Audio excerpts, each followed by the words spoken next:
As I remember, Adam, it was upon this passion. My father bequeathed me by will but 4,000 crowns, and charged my brother on his blessing to breed me well. There begins my sadness. He stays me at home unkept. For call you that keeping for a gentleman of my birth that differs not from the stalling of an ox? He lets me feed with his hinds, bars me the place of a brother, and as much as in him lies, minds my gentility with my education. This is it, Adam, that grieves me. And the spirit of my father, which I think is within me, begins to mutiny against this servitude. I will no longer endure it. Master Orlando, yonder he comes.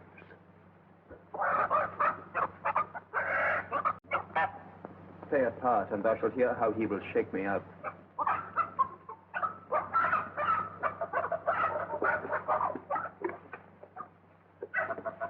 Now, sir, what make you here? Nothing. I am not taught to make anything. Marry, sir, be better employed. Shall I keep your hogs and eat husks with them? Know you where you are, sir? I know you are my eldest brother. And in the gentle condition of blood, you should so know me. I have as much of my father in me as you. What, boy? Come, elder brother, you are too young in this. Wilt thou lay hands on me, villain? I am no villain. I am the youngest son of Sir Roland de Boys. And he is thrice a villain that says such a father begot villains. Wert thou not my brother, I would not take this hand from thy throat till this other had pulled out thy tongue for saying so. Sweet masters, be patient. For your father's remembrance be it a call. Let me go, I say. I will not till I please. You shall hear me. My father charged you by his will to give me good education. You have trained me like a peasant. And the spirit of my father grows strong within me, and I will no longer endure it. Therefore, give me the poor lottery my father left me by testament. With that, I will go buy my fortune. Well, sir, get you in. I will not long be troubled with you. You shall have some part of your will. I pray you leave me. I will no further offend you than becomes me for my good.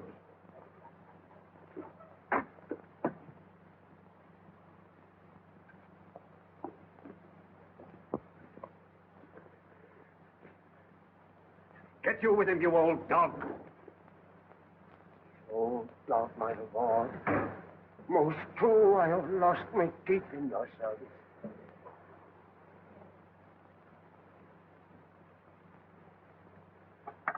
I will visit you all righteous, and yet give no 1,000 crowns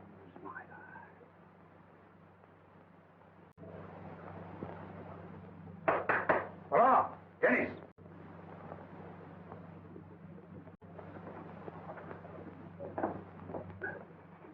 Cause, your worship?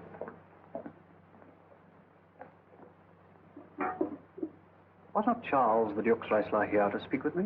So please you, he is here at the door. Call him in.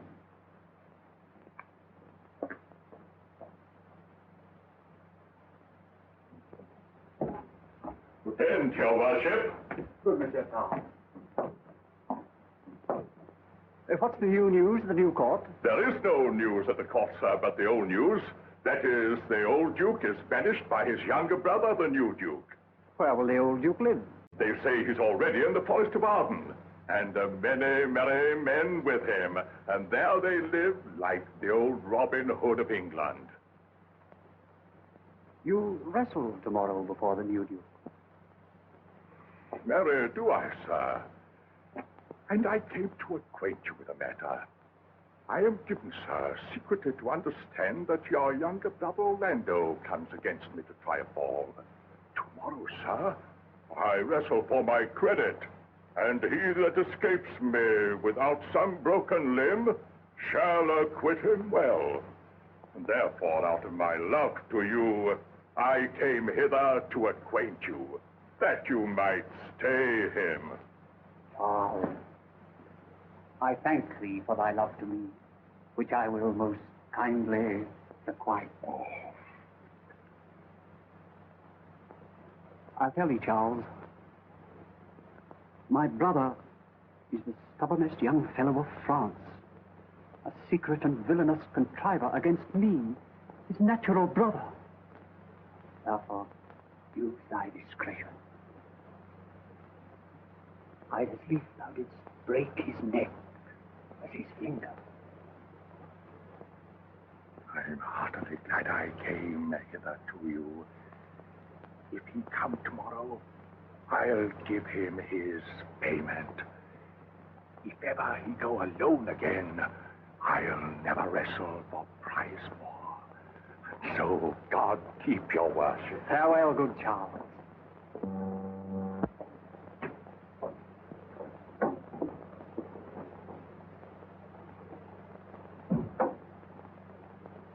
I hope I shall see an end of him.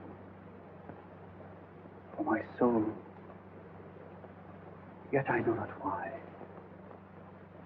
hates nothing more than he.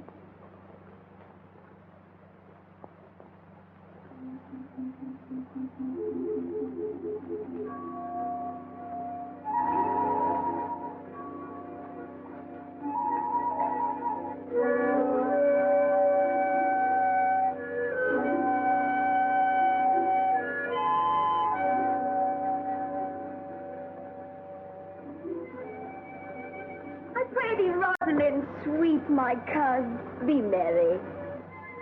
Yes, Celia, I show more mirth than I am mistress of. Unless you could teach me to forget a banished father, you must not learn me how to remember any extraordinary pleasure.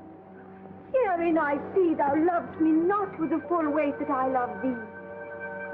If my uncle, thy banished father, had banished my uncle, the Duke thy father, so thou hast been still with me, I could have taught my love to take thy father for mine. So wouldst thou, if the truth of thy love to me were so righteously tempered as mine is to thee. Well, I will forget. You know my father hath no child but I, and truly, when he dies, thou shalt be his heir. For what he has taken away from thy father perforce, I will render thee again in affection. By mine honor I will. And when I break that oath, let me turn monster. Therefore, my sweet Rose, my dear Rose, be merry. From henceforth I will come and devise sports. Let me see. But think you of falling in love? Marry, I pray do, to make sport withal. But love no man in good earnest, nor no further in sport neither, than with safety of a pure blush thou mayst in honor come off again. What shall be our sport then? Oh, here comes Monsieur Le Beau, his mouth full of news.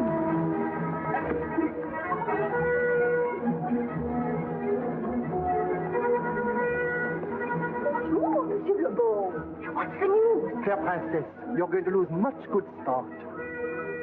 Sport? Of what color? What color, madame? How shall I answer you? As wit and fortune will... Eh bien, j'allais justement vous dire. Good wrestling, ladies, and they are ready to perform it. Let us see it, cousin.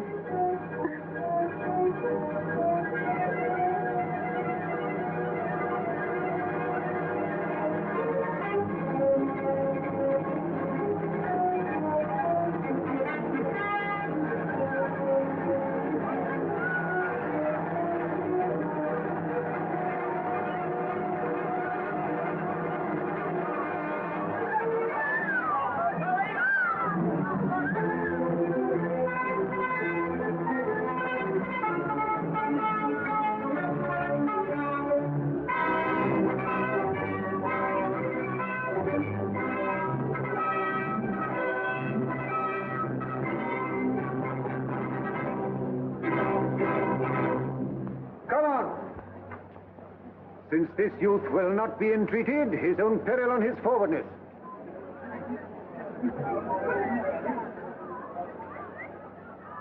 Is yonder the man? It is he, madame. Alas, he is too young. How now, daughter and cousin? Are you crept hither to see the wrestling? Aye, my liege. So please you give us leave. You will take little delight in it, I can tell you. There is such odds in the man. In pity of the challenger's youth, I would fain dissuade him, but he will not be entreated. Speak to him, ladies. See if you can move him. I will not be by. Call him hither, good Monsieur Le Beau.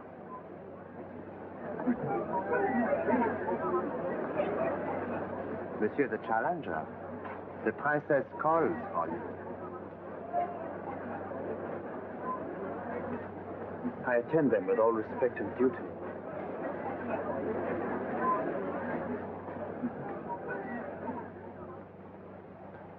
Young man, have you challenged Charles the wrestler? No, fair princess. He is the general challenger. I come but in as others do to try with him the strength of my youth. Young gentleman, your spirits are too bold for your years. We pray you for your own sake to give over this attempt. Do, young sir. I beseech you, punish me not with your hard thoughts, wherein I confess me much guilty to deny so fair and excellent ladies anything. But let your fair eyes and gentle wishes go with me to my trial, wherein, if I be foiled, there is but one shamed who was never gracious. If killed, but one dead that is willing to be so. I shall do my friends no wrong, for I have none to lament me. The world no injury, for in it I have nothing. Only in the world I fill up a place which may be better supplied when I have made it empty. The little strength I have, I would it were with you, and mine to eke out hers.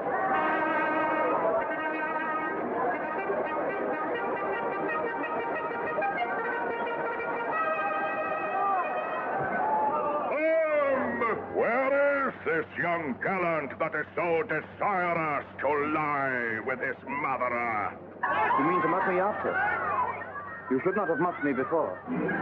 But come your way.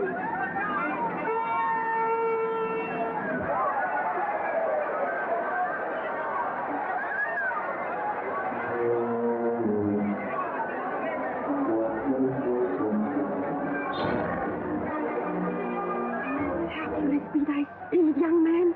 I would I were invisible to catch the strong fellow by the leg.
No more, no more.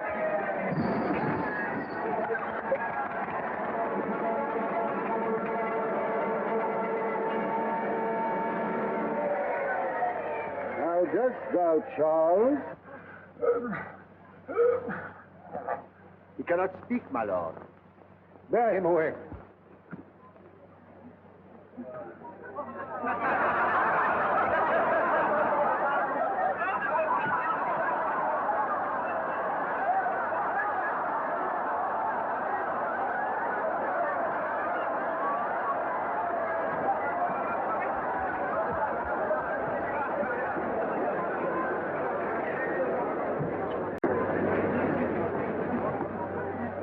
What is thy name, young man? Orlando, my liege. The youngest son of Sir Roland de Boys. I would thou hadst been son to some man else. The world esteemed thy father honorable, but I did find him still mine enemy. But fare thee well, thou art a gallant youth. I would thou hadst told me of another father.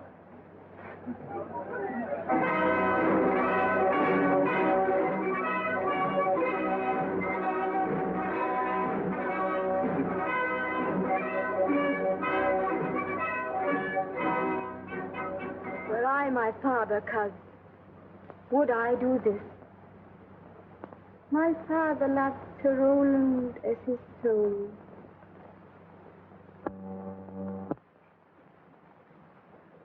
Gentle cousin, let us go thank him and encourage him. Sir, you have well deserved. If you do keep your promises in love, but justly, as you have exceeded promise, your mistress shall be happy. Gentlemen, wear this for me, one out of suits with fortune, that could give more, but that her hand lacks means. Shall we go, cousin? Aye. Stay well, fair gentlemen. Can I not say thank you? He calls us back. My pride fell with my fortune. I'll ask him what he would. Did you call, sir? Sir, you have wrestled well and overthrown more than your enemies. Will you go, Rosalind? Have with you. Fare you well.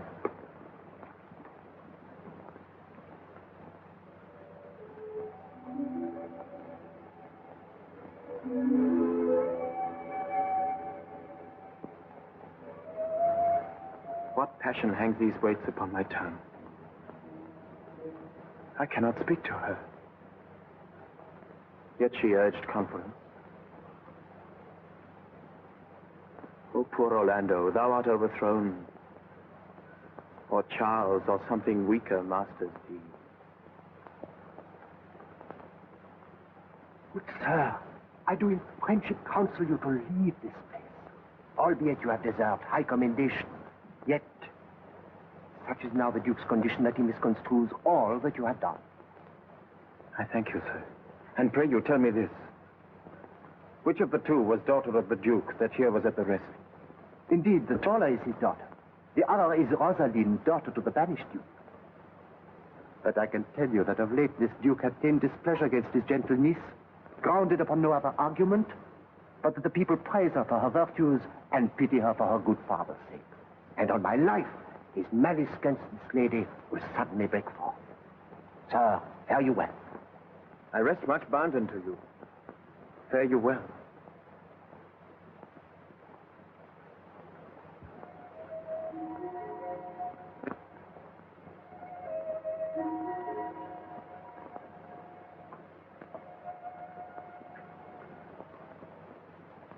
Thus must I from the smoke into the smother,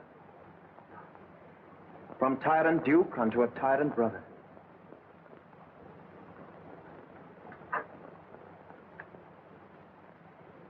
But heavenly Rosalind,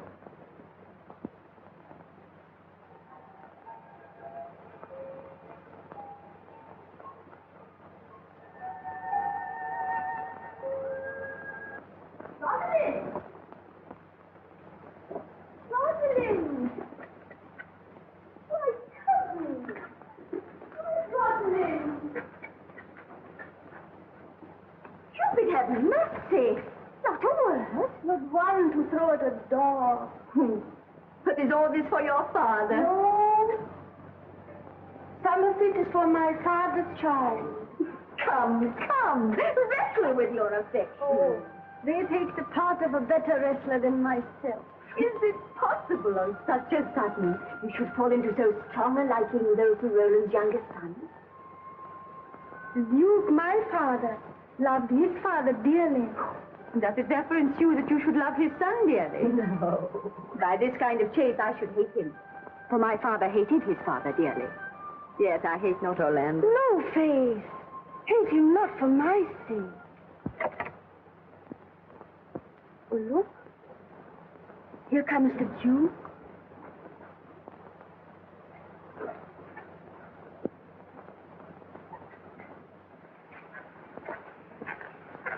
Mistress, dispatch you with your safest haste and get you from our court. Nyanka.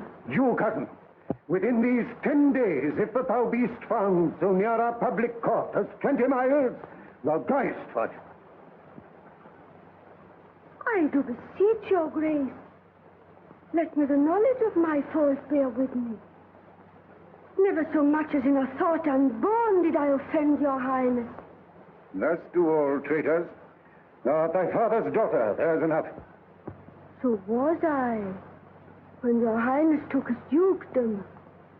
So was I when your highness banished him. Treason is not inherited, my lord. Or if we did derive it from our friends, what's that to me? My father was no traitor. Then good my liege mistake me not so much to think my poverty is treacherous. Dear sovereign, hear me speak. Why, Celia, we stayed her for your sake, else had she with her father ranged along. If she be a traitor, why, so am I. We still have slept together, rose at an instant, learned, played, ate together, till we went coupled and inseparable. Lord, oh, she vouchsafe thy name, and thou wilt show more bright and sing more virtuous when she is come. No, my dear. Open not thy lips. Firm and irrevocable is my doom. She is banished. Pronounce that sentence then on me, my liege. I cannot live out of her company. You are a fool. You, niece, provide yourself. If you outstay the time, upon mine honor, and in the greatness of my word, you die.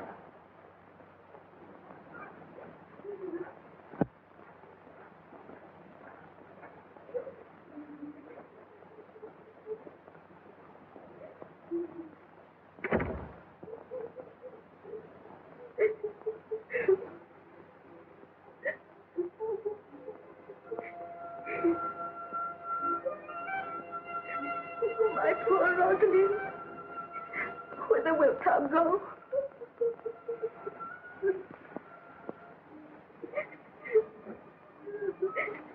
Wilt thou change, father? I will give thee mine. I charge thee, be not thou more grieved than I am. I have more cause. Thou hast not cut. Prithee, be cheerful. Knowest thou not the Duke hath banished me, his daughter? That he has not. No, hath not. Rosalind lacks then the love which teacheth thee that thou and I am one. Shall we be sundered? Shall we part? Sweet girl, no. Let my father seek another heir. For by this heaven, now at our sorrows pale, say what thou canst. I'll go along with thee. Whither shall we go?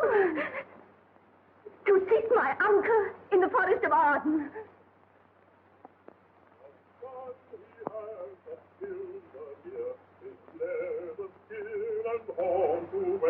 Exiled was gone to wear the horn. It was a crest ere thou wast born. Thy father's father wore it, and thy father bore it. The horn, the lusty horn, is not a thing to laugh to scorn. Now, my co-mates and brothers in exile, hath not old custom made this life more sweet than that of painted pomp? Are not these woods more free from peril than the envious court? Here feel we but the penalty of Adam, the season's difference, as the icy fang and churlish chiding of the winter's wind, which when it bites and blows upon my body, even till I shrink with cold, I smile and say, this is no flattery. These are counselors that feelingly persuade me what I have. Sweet are the uses of adversity, which like the toad, ugly and venomous, wears yet a precious jewel in his head. And this our life, exempt from public haunt, finds tongues in trees, books in running brooks, sermons in stone, and good in everything. I would not change it. Happy is your grace, that can translate the stubbornness of fortune into so quiet and so sweet a sigh.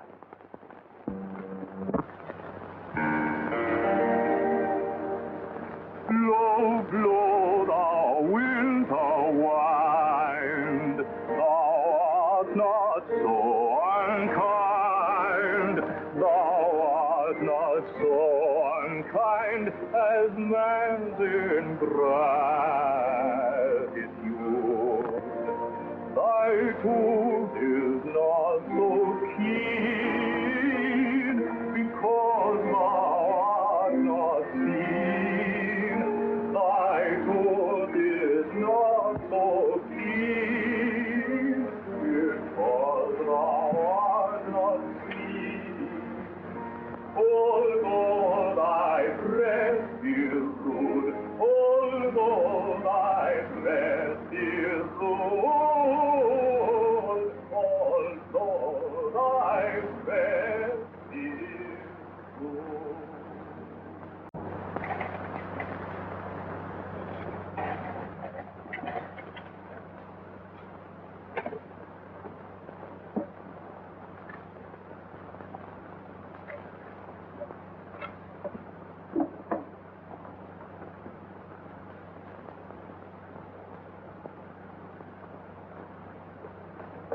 Alas, what danger will it be to us, maids as we are, to travel forth so far? I'll put myself in poor and mean attire, and with a kind of amber smirch my face. The like do you. So shall we pass along and never stir assailants. Were it not better that I do suit me, all points like a man, and in my heart lies there what hidden women fear their will. We'll have a swashing and a marshal outside, as many other mannish cowards have, that do outface it with their semblances. What shall I call me from now on, man? I'll have no worse a name than Jove's own page. And therefore, look, you call me Ganymede. But what will you be called? Something that hath reference to my state. No longer Celia, but Aliena. But, cousin, what if we essay to steal the clownish fool out of your father's court? Would he not be a comfort to our travel? He'll go along all the wide world with me. Leave me alone to woo him. Let's away.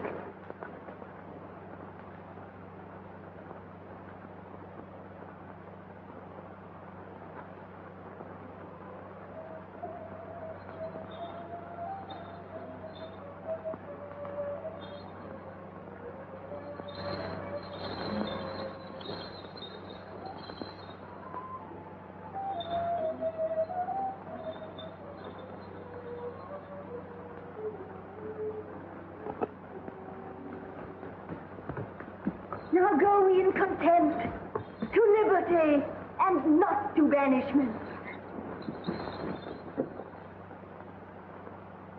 Can it be possible that no man saw them? It cannot be. Some villains of my court are of consent and sufferance in this. I cannot hear of any that see her. Lord, the royalist clown, at whom so oft your grace would want to laugh, is also missing.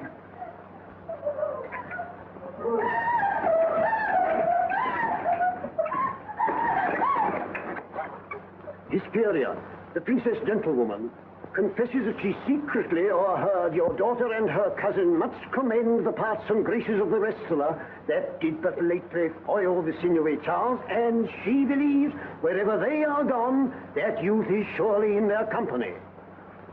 Send for that wrestler. Fetch that gallant hither. If he be absent, bring his brother to me. I'll make him find him. Do this suddenly. And let not search or inquisition fail to bring again these foolish runaways.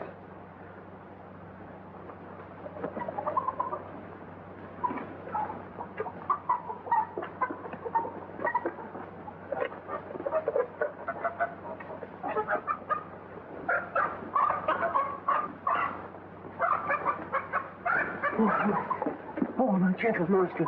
Oh, my sweet master. Oh, you memory of old Sir Roland. Why, what's the matter? Oh, unhappy youth. Within this roof, the enemy of all your graces lives, your brother. This night he means to burn the lodging where you used to lie, and you within it. This house is but a butchery. Abhor it, fear it, do not stay in it. Why, whither, Adam, wouldst thou have me go? No matter whither, so you stay not here. What, wouldst thou have me go and beg my food? I have 500 crowns, the thrifty iron I saved under your father. Here's the gold. All this I give you. Let me be your servant in all your business and necessities.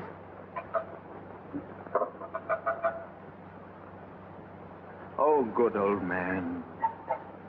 How well in thee appears the constant service of the antique world, where service sweat for duty, not for meed. Thou art not for the fashion of these times, where none will serve but for promotion. But come thy ways, we'll go along together, and ere we have thy youthful wages spent, we'll light upon some settled low content.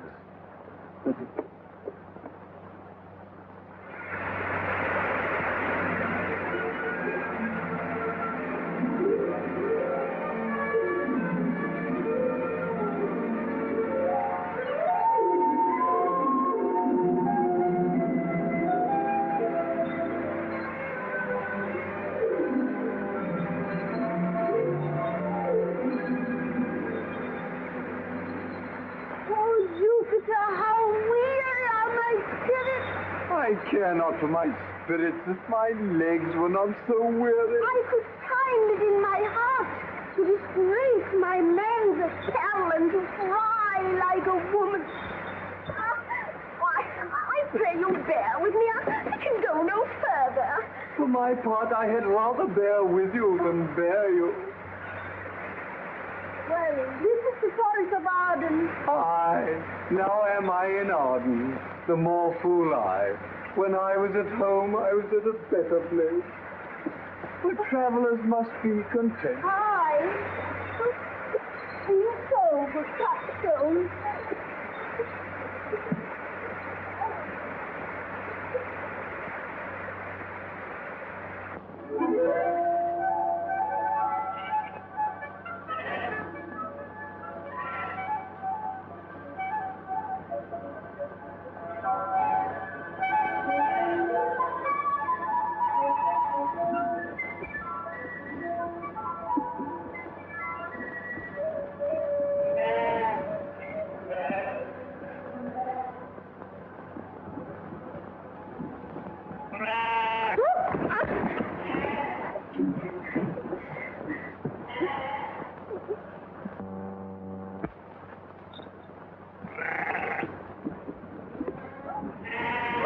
Oh, Corin!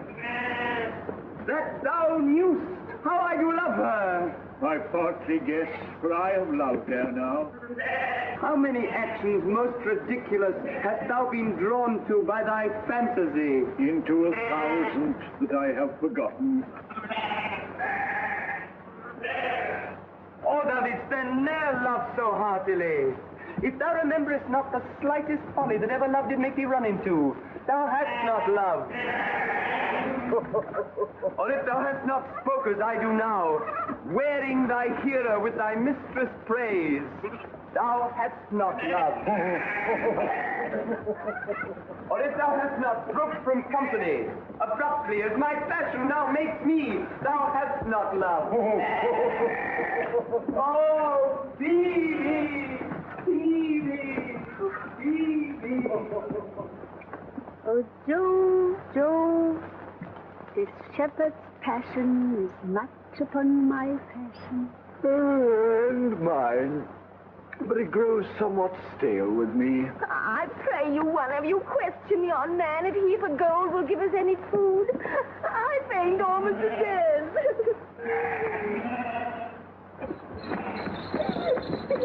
Hello, you clown. Peace, fool, he's not thy kinsman. Who calls? Good morrow to you, friend. And to you, gentle sir, and to you all. I pray, shepherd, if that lover of gold can in this desert place buy entertainment, here's a young maid who travel much oppressed and faints for succor. Fair sir, I pity her. But I am shepherd to another man, and do not share the fleeces that I graze. His cot, his flocks, and bounds of feed are now on sale. But what is? Come and see, and in my voice most welcome shall you be. I pray thee, if it stand with honesty, buy thou the cottage, pasture, and the flock, and thou shalt have to pay for it of us. I like this case and willingly would waste my time in it. Assuredly the thing is to be sold. Go with me. And if you like, upon report, the soil, the profit, and this kind of life, I will your very faithful feeder be.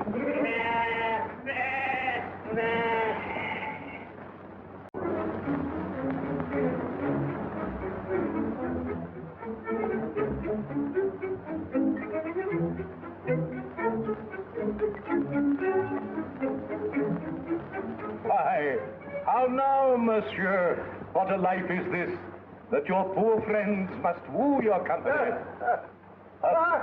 You look merrily. A fool, a fool. I met a fool in the forest. A motley fool. A miserable world. As I do live by food, I met a fool who laid him down and basked him in the sun and railed on Lady Fortune in good terms, in good set terms, and yet a motley fool. Good morrow, fool, quoth I. No, sir, quoth he. Call me not fool till heaven hath sent me fortune. And then he drew a dial from his poke, and looking on it with lackluster eye, says very wisely, it is 10 o'clock. Thus we may see, quoth he, how the world wags. 'Tis but an hour ago since it was 9, and after 1 hour more 'twill be 11. And so from hour to hour we ripe and ripe, and then from hour to hour we rot and rot. And thereby hangs a tale. Oh, noble fool, a worthy fool. Motley's the only wear. What fool is this? Oh, worthy fool. Would that I were a fool. I am ambitious for a motley coat. Forbear and eat no more. Why, I've ate none yet, nor shalt not till necessity be served. Of what kind should this cock come on? Forbear, I say! He dies who touches any of this fruit till I and my affair are answered. And you will not be answered with reason. I must die. What would you have? Your gentleness shall force, more than your force, move us to gentleness. I almost die for food. Let me have it. Sit down and feed, and welcome to our table. Speak you so gently. Pardon me, I pray you. I thought that all things had been savage here, and therefore put I on the countenance of stern commandment. But whate'er you are, if ever you have looked on better days, if ever been where bells have knolled to church, if ever sat at any good man's feast, If ever from your eyelids wiped a tear, and know what is to pity and be pitied, let gentleness my strong enforcement be, in the which hope I blush and hide my sword. True is it that we have seen better days, and have with holy bell been knolled to church, and sat at good men's feasts, and wiped our eyes of drops that sacred pity hath engendered. Therefore, sit you down in gentleness. Yet but forbear your food a little while. There is a poor old man who after me hath many a weary step limped in pure love, till he be first sufficed, oppressed with two weak evils, age and hunger, I will not touch a bit. Go, seek him out, and we will nothing waste till your return. I thank you, and be blessed for your good comfort. Thou seest, we are not all alone unhappy. This wide and universal theater presents more woeful pageants than the scene wherein we play in. All the world's a stage, and all the men and women merely players. They have their exits and their entrances, and one man in his time plays many parts. His acts being 7 ages. At first, the infant, mewling and puking in the nurse's arms. Then the whining schoolboy with his satchel and shining morning face, creeping like snail, unwillingly to school. And then the lover, sighing like furnace, with a woeful ballad made to his mistress' eyebrow. Then a soldier, full of strange oaths and bearded like the bard, jealous in honor, sudden and quick in quarrel, seeking the bubble reputation even in the cannon's mouth. And then the justice, in fair round belly, with good capon lined, with eyes severe and beard of formal cut, full of wise saws and modern instances, and so he plays his part. The 6th age shifts into the lean and slippered pantaloon, with spectacles on nose and pouch on side. His youthful hose, well saved, a world too wide for his shrunk shank, and his big manly voice, turning again toward childish treble, pipes and whistles in his sound.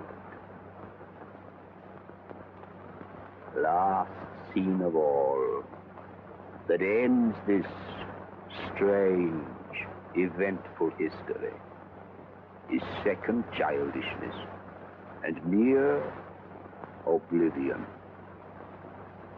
Sans teeth, sans eyes, sans taste, sans everything.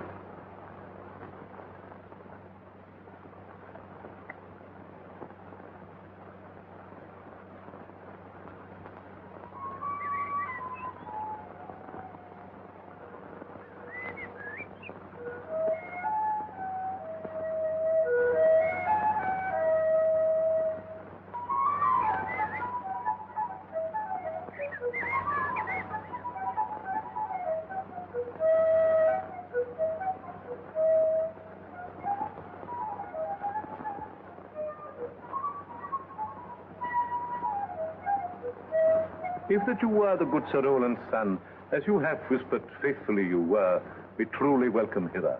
Good old man, thou art right welcome as thy master is. I am the Duke that loved your father.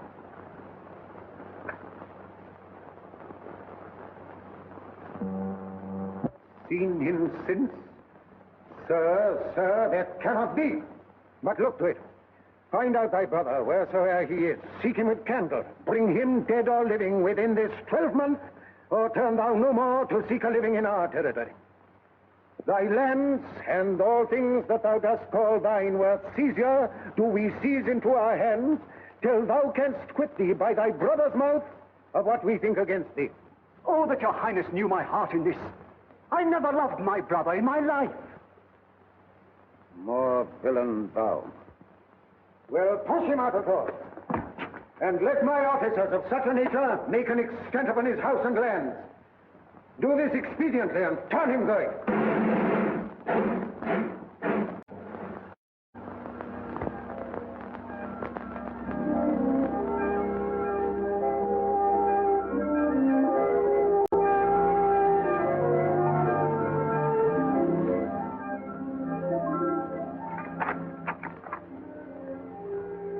Hang there, my verse, in witness of my love. And thou, thrice-crowned Queen of Night, survey with thy chaste eye from thy pale sphere above thy huntress name that my full life doth sway. O Rosalind, these trees shall be my books, and in their barks my thoughts I'll character, that every eye which in this forest looks shall see thy virtue witnessed everywhere. Run, run, Orlando. Carve on every tree the fair, the chaste, the unexpressive she.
Western Inn, no jewel is like Rosalind.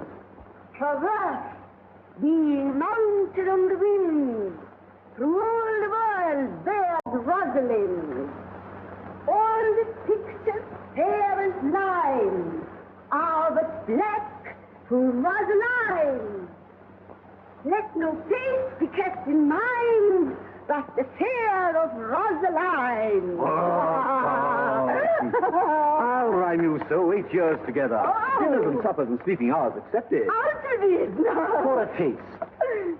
If a heart do lack a hind, let him seek out Rosaline. Oh, stop! If the cat will after kind, so be sure will Rosaline. Oh, stop, fool! Winter garments must be lined, so must slender Rosaline. Sweetest nut has sourest rind. Such a nut is Rosaline.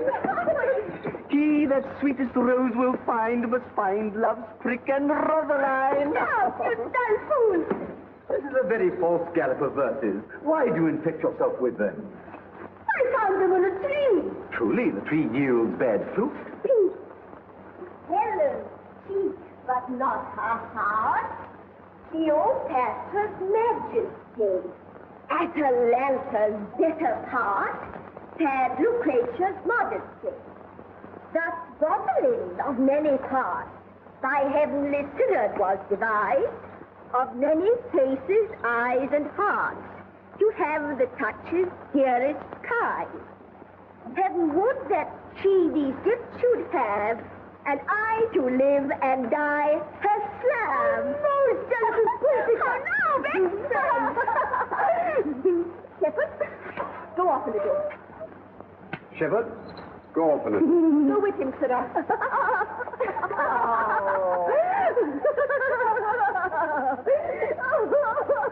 Didn't thou hear without wondering how thy name should be hanged and carved upon these trees? I was 7 of the 9 days out of the wonder before you came.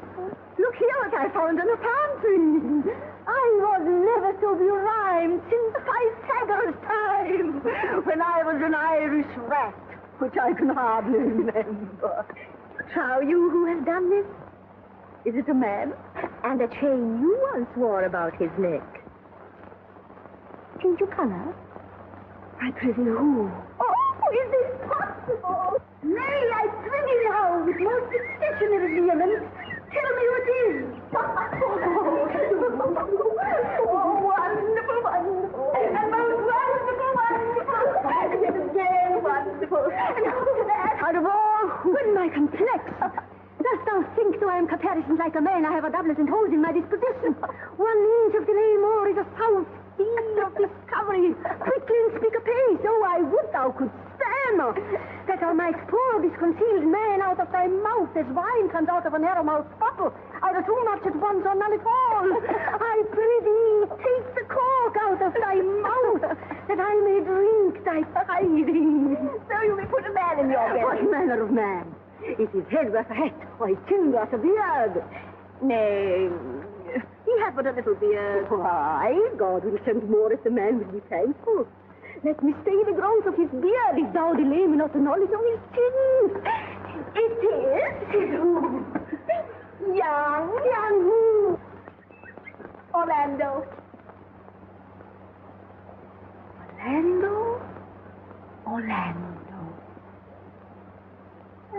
Alas, the day.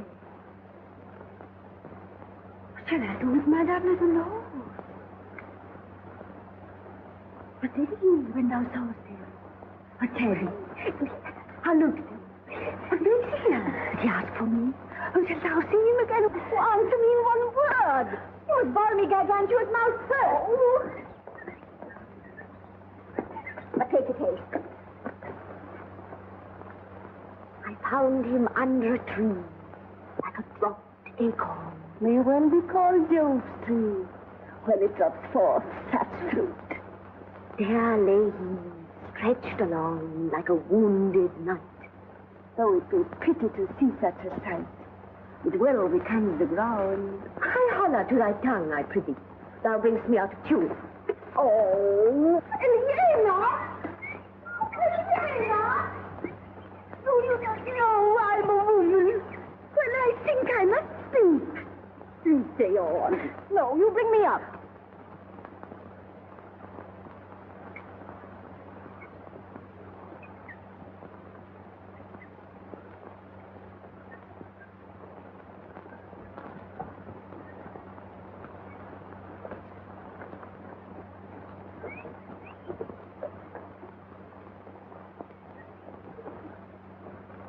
I thank you for your company. With good faith, I had as lief have been myself alone. And so had I.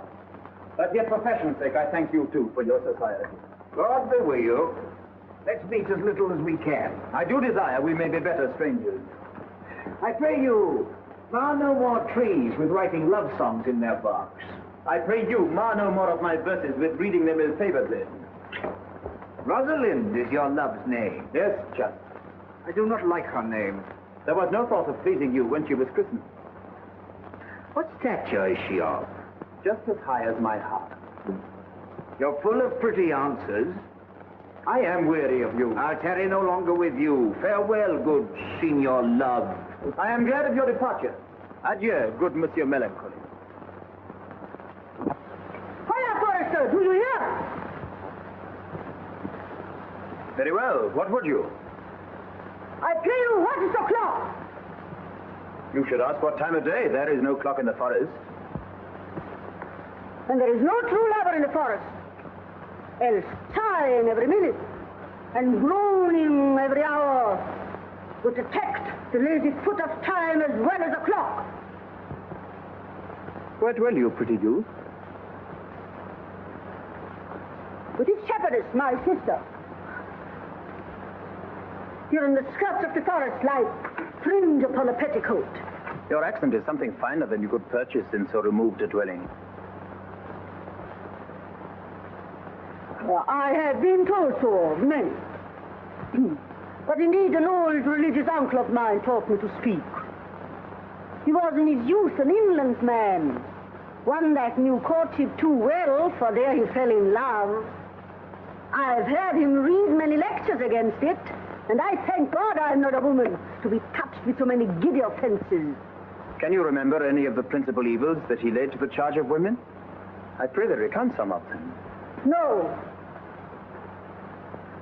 I will not cast away my physic, but on those that are sick. There is a man haunts the forest that abuses our young plants with carving Rosalind on their barks, hangs oaths upon hawthorns, and elms on brambles, and all forsooth defying the name of Rosalind. If I could meet that fancy-monger, I would give him some good counsel, for he seems to have the quotidian of love upon him. I am he that is so love-shaked. I pray you tell me your remedy. There is none of my uncle's marks upon you. He taught me how to know a man in love. What were his marks? A lean cheek, which you have not. A blue eye, and sunken, which you have not. A beard neglected, which you have not. And your hose should be ungartered. Your bonnet unbanded. Your sleeve unbuttoned, your shoe untied. And everything about you demonstrating a careless desolation. But you are no such man.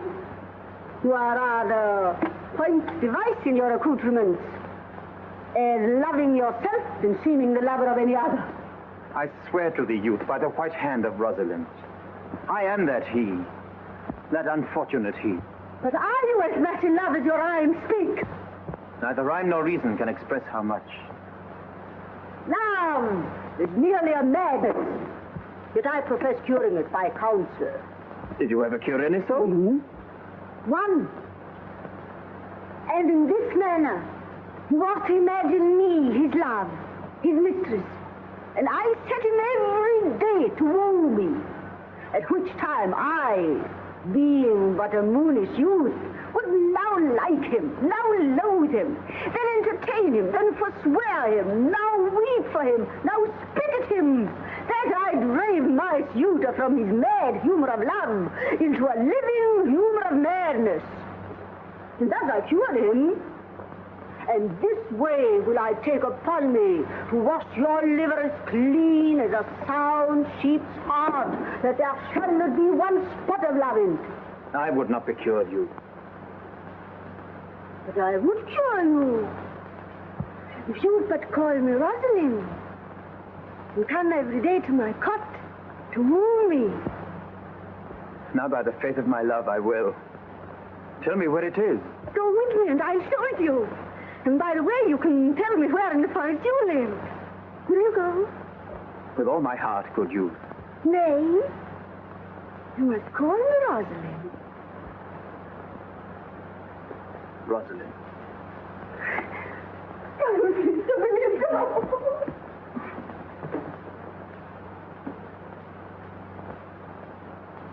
Therefore take the present time with the hay and the hoe and the hay, mommy low. For love is crowded with the prime. In springtime, the only pretty ring time, when the birds do sing, hey ding-a-ding-a-ding, hey ding-a-ding-a-ding, sweet lovers love the spring. How now, Audrey? Am I the man yet? Doth my simple features content you? Lord wonders, what features? Truly, I would the gods had made thee poetical. I do not know what poetical is. Is it honest in word and deed? Nay, truly, For the truest poetry is the most feigning. Do you wish then that the gods had made me poetical? I do, truly. For thou swearest to me thou art honest. Now, if thou wert a poet, I might have some hope thou didst feign. Would you not have me honest?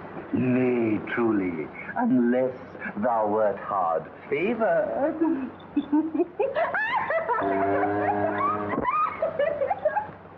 Never talk to me, I will weep.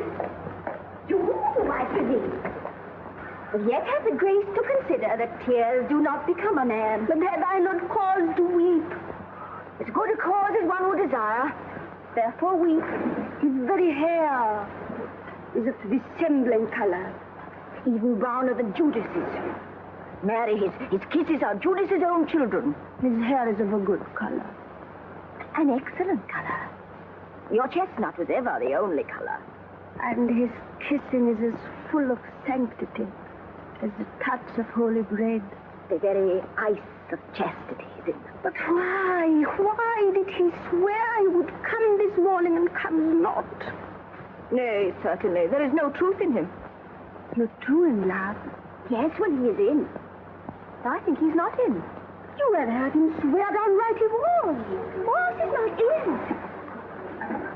Besides, the oath of a lover is no stronger than the word of a tapster. He tends here in the forest on the Duke, your father.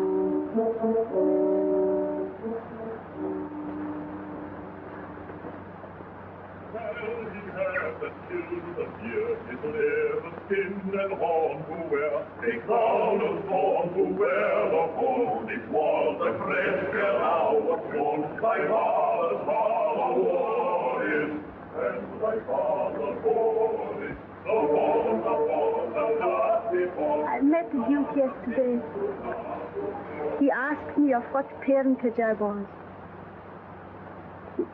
I told him of as good as he. He laughed and let me go. But what talk will fathers when there is such a man as Orlando? Mistress and master, if you will see a pageant truly played between the pale complexion of true love and the red glow of scorn and proud disdain, go hence a little, and I shall conduct you. Oh, come, let us remove. The sight of lovers feedeth those in love.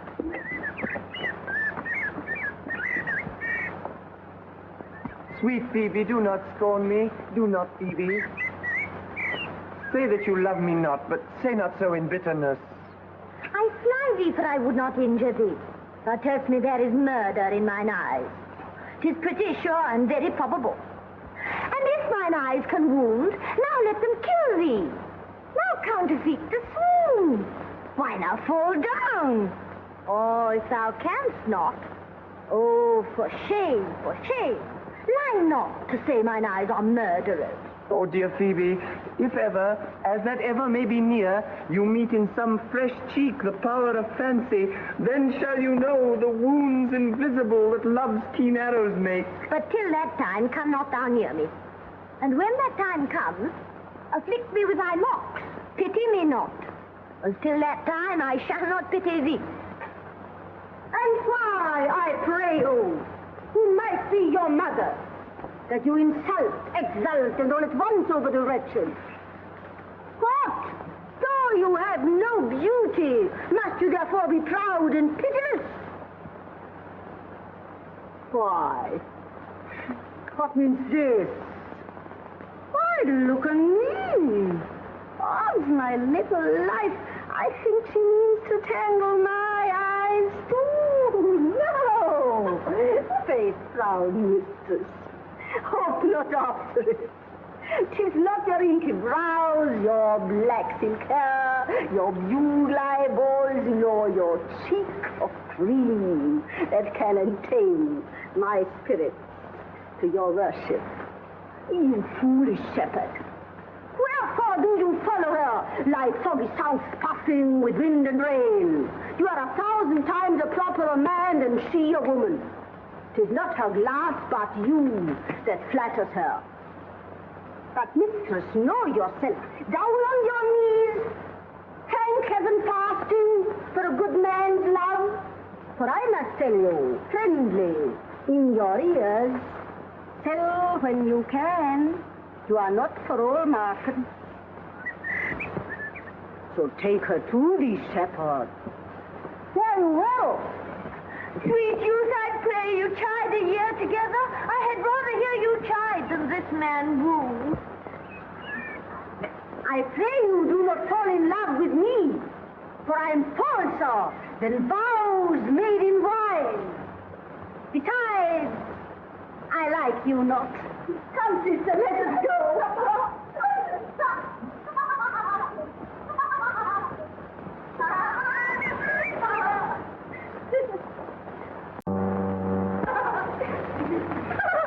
Good day and happiness, dear Rosalind.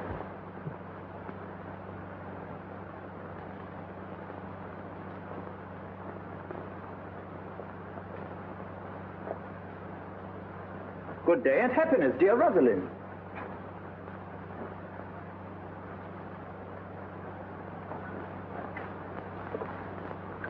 How now, Lando? Where have you been all this while? You a lover. And you, Silvius, such another trick never come in my sight anymore. My fair Rosalind, I came within an hour of my promise. Break an hour's promise in love. He that will divide a minute into 1,000 parts and break but a part of 1,000th part of a minute in the affairs of love. It may be said of him that Cupid has clapped him on the shoulder, but I'll warrant him heart whole. Pardon me, dear Rosalind. Nay, and you be so tardy, come no more in my sight. I had as lief be a wood of a snail. Of a snail? Aye, of a snail. For though he comes slowly, he carries his house on his head. A better jointure, I think, than you make a woman. Besides, he brings his destiny with him. What's that? Oh, Virtue is no horn maker, and mine Rosalind is virtuous. and I am your Rosalind. Come, woo me. For now I am in a holiday humor and like enough to consent. What would you say to me now? And I were your very, very Rosalind. I would kiss before I spoke. Nay. You had better speak first. Very good orators, when they are out, they will spit. And for lovers lacking matter, the cleanliest shift is to kiss. Who could be out being before his beloved mistress? Marry, that should you if I were your mistress. Am not I your Rosalind? I take some joy to say you are, because I will be talking of her. Well, and in her person, I say, I will not have you. Then in mine own person, I die. No, Faye. Die by attorney. The poor world is almost 6,000 years old. And in all this time, there was not any man died in his own person, in a love cause. Men have died from time to time, and worms have eaten them from time to time, but not for love. I would not have my right, Rosalind, of this mind, for I protest her frown might kill me. No. By this hand, it will not kill a fly. But come. Now I will be your Rosalind in a more coming on disposition. And ask me what you will. I will grant it. Then love me, Rosalind. Yes, faith, will I. Fridays, Saturdays, and all days. And wilt thou have me? Aye, and 20 such. What sayest thou? Are you not good? I hope so. What then? Can one desire too much of a good thing? Sister, you shall be the priest and marry us. Give me your hand, Orlando. What do you say, sister? Pray thee, marry us. I cannot say the words. You must begin. Will you, Orlando, have to wife this Rosalind? Go to. Will you, Orlando, have to wife this Rosalind? I will. I but when? Why, now, as fast as she can marry her. Then you must say, I take thee, Rosalind, for wife. I take thee, Rosalind, for wife. I do take thee, Orlando, for my husband.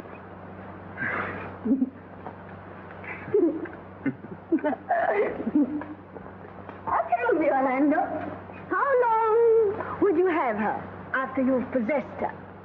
Forever and a day. Say a day without the ever. Oh, no, Orlando. Men are April when they woo, and December when they wed. Mates are maids when they are maids. But the sky changes when they are wives. But will my Rosalind do so? By my life, she'll do as I do. Oh, but she is wise. She's wise. But the wise are the waywarder. For these 2 hours, Rosalind, I will leave thee. Alas, dear love, I cannot lack thee 2 hours. I must attend the Duke at dinner. By 2 o'clock I will be with thee again. I? Go your way, go your way. I knew what you would do. My friends told me as much, and I thought no less. That flattering tongue of yours won me. 'Tis but one more cast away. And so come death. 2 o'clock is your hour. Aye, sweetheart. By my troth, and in good earnest, and to God mend me, and by all pretty oaths that are not dangerous, if you break but one jot of your promise, or come 1 minute behind your hour, I will think you the most pathetic you break promise, and the most hollow lover, and the most unworthy of her you call Rosalind. Therefore beware and keep your promise. With no less religion than if thou wert indeed my Rosalind. So adieu. Adieu.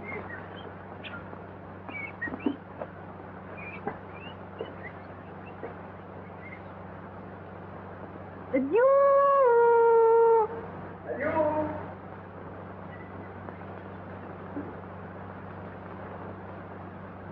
Adieu. At 2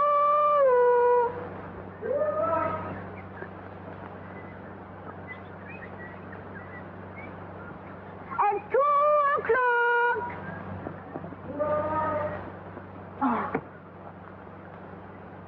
At 2 o'clock. And 2 o'clock.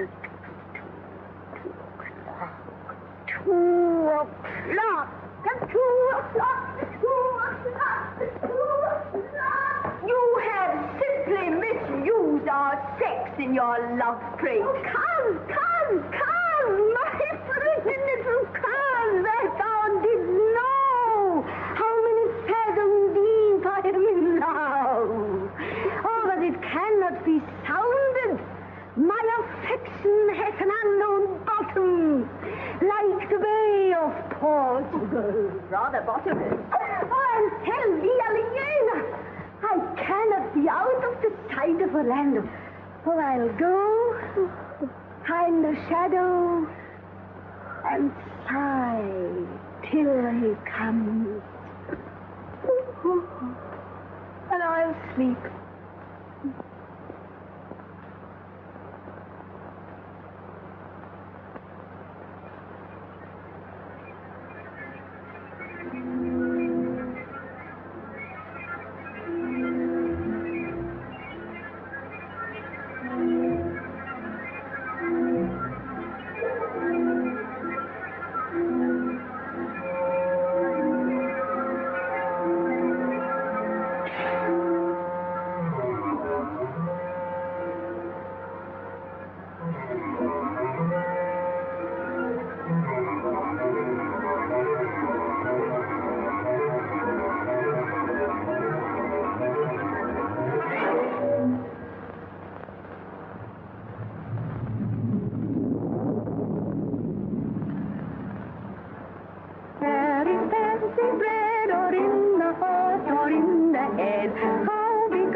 not past 2 o'clock, and here much Orlando.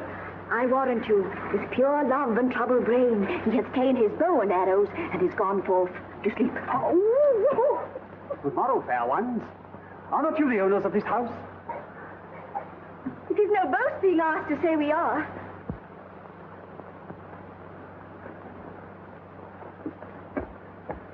Orlando doth commend him to you both. And to that youth he calls his Rosalind, he sends this blood-stained napkin. Are you he? I am. What must we understand by this? Some of my shame, if you know of me what man I am, and how and why and where this handkerchief was stained. I pray you tell it. When last he and Orlando parted from you, he left a promise to return again within the hour. And pacing through the forest, lo what befell. Under an oak, a wretched, ragged man lay sleeping on his back. About his neck, a green and gilded snake had wreathed itself. But suddenly, seeing Orlando, it unlinked itself and slipped away into a bush, under which bush's shade a lioness lay crouching, head on ground, with cat-like watch, when that the sleeping man should stir. This seen, Orlando did approach the man, and found it was his brother, his elder brother. Oh, I've heard him speak of that same brother, and he did render him the most unnatural that lived amongst men. And well might he so do, for well I know he was unnatural. But for Orlando, did he leave him there? Twice did he turn his back and purposed so, but kindness, nobler ever than revenge, made him give battle to the lioness, which quickly fell before him, in which hurtling from miserable slumber I awaked. Are you his brother? Was you rescued? Was you that did so oft contrive to kill him? Was I? But 'tis not I. I do not shame to tell you what I was, since my conversion so sweetly tastes being the thing I am. But for this blood-stained napkin? By and by. When, from the first to last, betwixt us two, tears our countenance had most kindly bathed, as how I came into that desert place. In brief, he led me to the gentle Duke, who gave me fresh array and entertainment, committing me unto my brother's love, who led me instantly into his cave, there stripped himself, and here, upon his arm, the lioness had torn some flesh away, which all this while had bled. And now he fainted, and cried in fainting upon Rosalind. Oh, why, how now, Ganymede? Sweet Ganymede. Many will swoon when they do look on blood. There is more in it. Cousin, Ganymede. Look here, covers.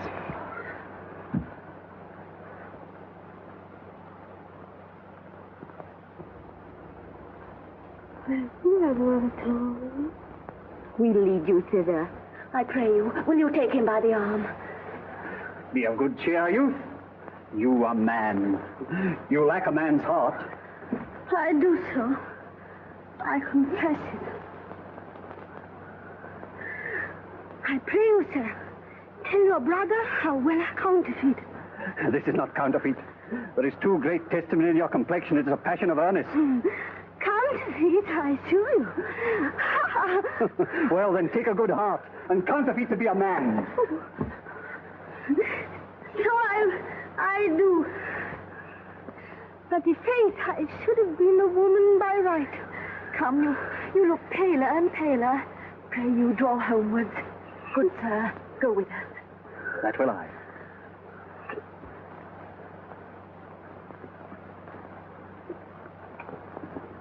Counterfeit, I assure you.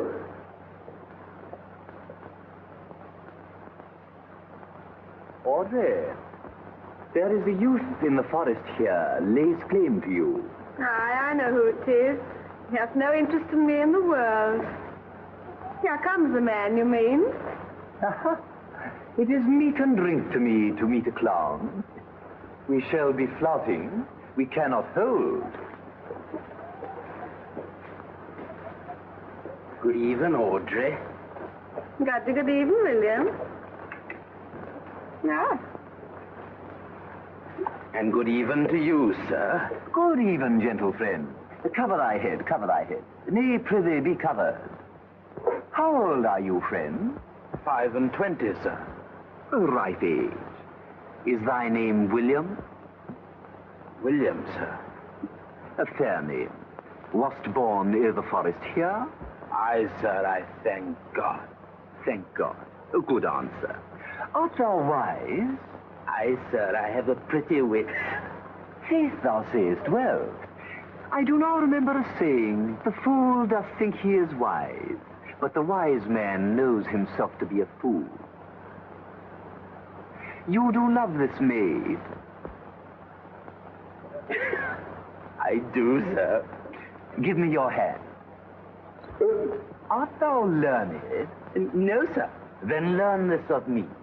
To have is to have, for it is a figure in rhetoric that drink being poured out of a cup into a glass, by filling the one doth empty the other, and all your writers do consent that ipse is he. Now you are not he, because I am he. Which he, sir? He, sir, that must marry this woman. Therefore, you clown, abandon the society of this female, or clown, thou perishest. Or, to thy better understanding, diest. Or to wit, I kill thee, make thee away, translate thy life into death. I will kill thee 150 ways. Therefore, tremble and depart. Do good, William. God rest you merry, sir.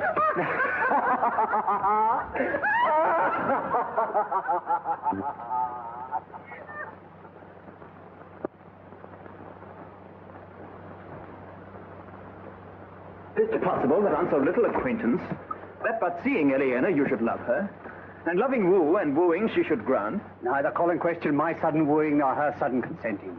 But say with me, I love Eleanor. Tell me where is fancy bred or in heart or in lead, how be God of love is shed. Reply,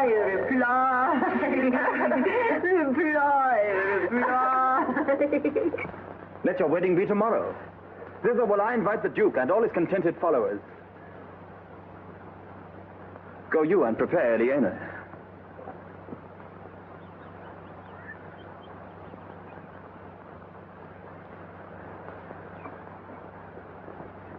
I tell you, brother. And you, fair sister. Oh, my dear Orlando, how it grieves me to see thee wear thy heart in a scarf. It is my arm. I thought thy heart had been wounded by the claws of a lion. Wounded it is, but with the eyes of a lady. Did your brother tell you how I counterfeited to swoon when he showed me your handkerchief? Aye, and greater wonders than that. I know where you are. Nay, 'tis true, there was never anything so sudden. For your brother and my sister, they are in a very vault of love. They will together. Clubs cannot part them. They shall be married tomorrow. And I will bid the Duke to the nuptial. But oh, how bitter a thing it is to look into happiness through another man's eyes. By so much the more shall I tomorrow be at the height of heart heaviness. By how much I shall think my brother happy in having what he wishes for. Why then, tomorrow I cannot serve your turn for Rosalind? I can live no longer by thinking. I will weary you then no longer with idle talking. Know of me then that I can do strange things. I have, since I was 3 years old, conversed with a magician. And if you do love Rosalind so near the heart as your gesture cries it out, you shall marry her when your brother marries Eleanor. It is not possible for me to set her before your eyes tomorrow, human as she is, and without any danger. Speakst thou in sober meaning? I do, by my life, which I tender dearly, though I say I am a magician. Therefore, put you on your best array. Bid your best friends. For if you will be married tomorrow, you shall. And to Rosalind, if you will. You have done me much ungentleness. I care not if I have. It is my study to seem despiteful and ungentle to you. You are there followed by a faithful shepherd. Look upon him, love him, he worships you. Oh, good shepherd, tell this youth what 'tis to love. 'Tis to be all made of sighs and tears. And so am I for Phoebe. And I for Ganymede. And I for Rosalind. And I for no woman. It is to be all made of faith and service. And so am I for Phoebe. And I for Ganymede. And I for Rosalind. And I for no woman. It is to be all made of fantasy, all made of passion, and all made of wishes, all adoration, duty, and observance, all humbleness, all patience and impatience, all purity, all trial, and all obedience. And so am I for Phoebe. And so am I for Ganymede. And so am I for Rosalind. And so am I for no woman. Travail no more of this. 'Tis like the howling of Irish wolves against the moon. I will help you if I can. I would love you if I could. Tomorrow, meet me all together. I will marry you, if ever I marry a woman. And I'll be married tomorrow. I'll satisfy you, if ever I satisfy a man. And you shall be married tomorrow. I'll content you, if what pleases you contents you. And you shall be married tomorrow. As you love Rosalind, meet. As you love Phoebe, meet. And as I love no woman, I'll meet. So fare you well, I've left you command. I'll not fail if I live. No, I.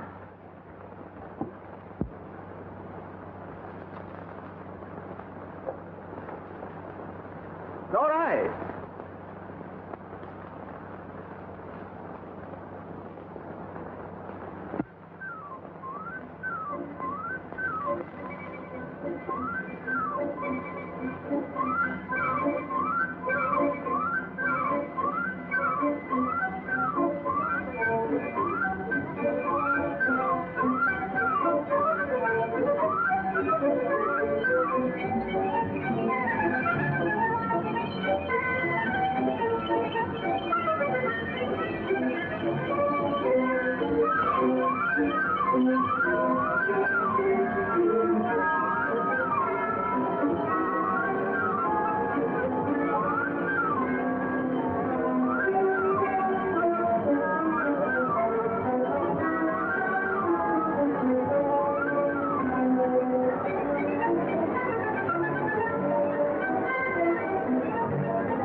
Thy daughter, Hymen from heaven brought her. I brought her hither, that thou might join her hand and his, whose heart within his bosom is. If there be truth in sight, you are my daughter.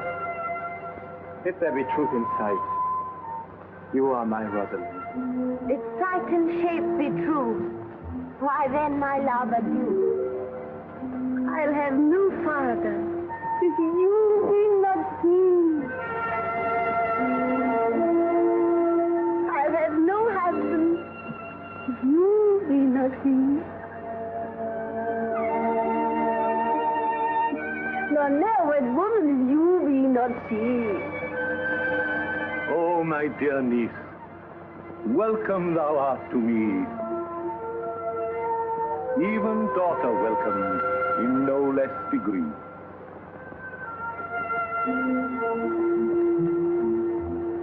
I will not eat thy word, now thou art mine.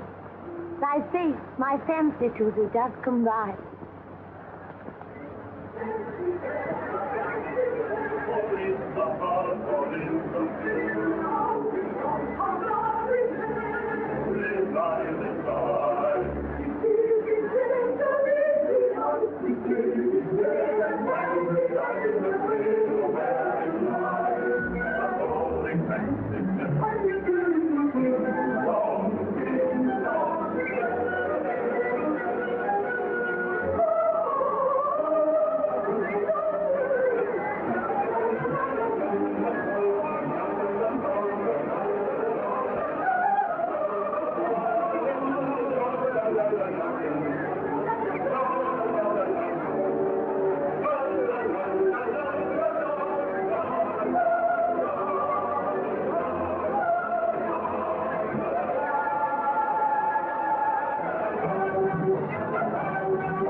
Let me have audience for a word or two. Duke Frederick, hearing how that every day men of great worth resorted to this forest, addressed a mighty power which were on foot in his own conduct, purposely to take his brother here and put him to the sword. And to the skirts of this wild wood he came, where, meeting with an old religious man, after some question with him, was converted both from his enterprise and from the world, his crown bequeathing to his banished brother, and all their lands restored to them again that were with him exiled.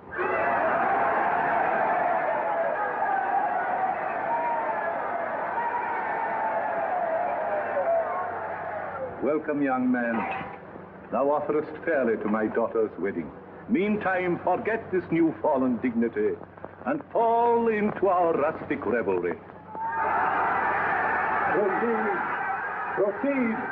We will begin these rites as we do trust they'll end, in true delight.